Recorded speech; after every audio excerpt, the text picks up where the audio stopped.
சற்று முன் கிடைக்கப்பெற்ற மிக முக்கியமான செய்தி ஒன்று வெளியாகி உள்ளது. திராவிட முன்னேற்ற கழகத்தின் தலைவரும் தமிழக முதல்வருமான மு.க.ஸ்டாலின் அவர்களது முதல்வர் பதவி இன்னும் ஒரு சில மாதங்கள் மட்டும்தான் அவரால் பயன்படுத்த முடியும். அதனைத் தொடர்ந்து ஆளுநர் ஆர்.என்.ரவி அவர்களிடம் தனது முதல்வர் பதவியே ராஜினாமா கடிதத்தை கொடுப்பார். ஒட்டுமொத்த அமைச்சரவையும் கலைக்கக்கூடிய நிலைமையும் உருவாகும். மருத்துவமனையில் இருந்து கொண்டு நிர்வாக பொறுப்புகளை பார்ப்பதாக நாடகமாடி கொண்டிருக்கிறார்.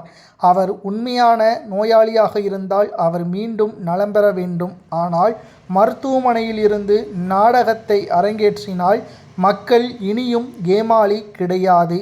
கோபாலபுர குடும்பத்தினர்களது வருமானம் மட்டும் வருடம் அதிகரித்து கொண்டிருக்கிறது. மக்களின் பொருளாதாரம் வருடம் ஏழ்மையாகவும் பசிப்பதற்கு உணவுகள் இல்லாமல் வறுமையில் வாடுவதாகவும் நம்மால் பார்க்க முடிகிறது. 545 வாக்குறுதிகளில் திமுக அரசு நிறைவேற்றியது எத்தனை?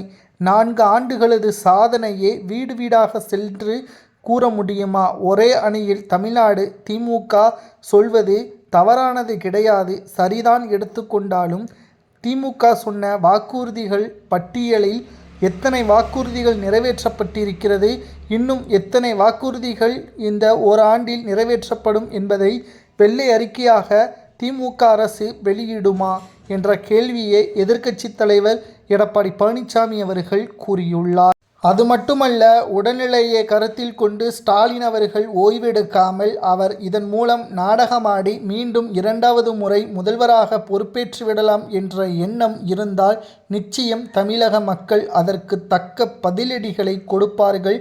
இனியும் மக்கள் ஏமாளி கிடையாது. திராவிட முன்னேற்ற கழகத்தின் ஆட்சியை கூண்டோடு ஒழிப்பதற்கு மக்கள் தயாராகிவிட்டார்கள்.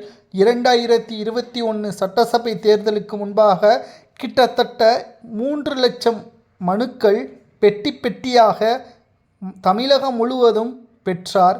ஆனால் அந்த பெட்டி எங்கே இருக்கிறது? தமிழக முதல்வர் ஸ்டாலின் அவர்கள் ஏன் அதை பற்றி ஆட்சிக்கு வந்த பிறகு வாய் திறக்கவில்லை என்ற பல்வேறு கேள்விகளும் எடப்பாடி பழனிசாமி அவர்கள் கூறி வருகிறார். ஸ்டாலின் அவர்கள் ஆளுநரிடம் ராஜினாமா கடிதம் கொடுக்கக்கூடிய நாள் வெகு விரைவில் இல்லை என்று எடப்பாடி கூறுவது சரியா? அல்லது 2வது முறை திமுகவின் தலைவரும் தமிழக முதல்வருமான ஸ்டாலின் அவர்கள் ஆட்சியை அமைப்பாரா என்பதை உங்களது கருத்துக்களை மறக்காம கமெண்ட் வாயிலாக கூறுங்கள்.